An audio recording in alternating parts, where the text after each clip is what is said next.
how to fix mobile data or data is open but no internet. Let's jump right into the steps. When you go ahead and open Control Center, this is the sign that you open when you use data. If it is not working, you want to go ahead and open Settings on your phone.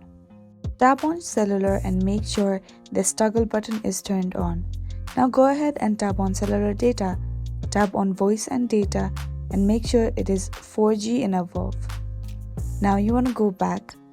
Now in the Cellular Data, when you go ahead and check, the toggle button for any app that you're using should be turned on. For example, if I turn on this Instagram toggle button, only Instagram will work while using data, similar to the other apps. So you have to make sure you have turned on the toggle button for the app that you will be using. That is all for today's video. I really hope this video helped you out. Thank you so much for watching till the very end.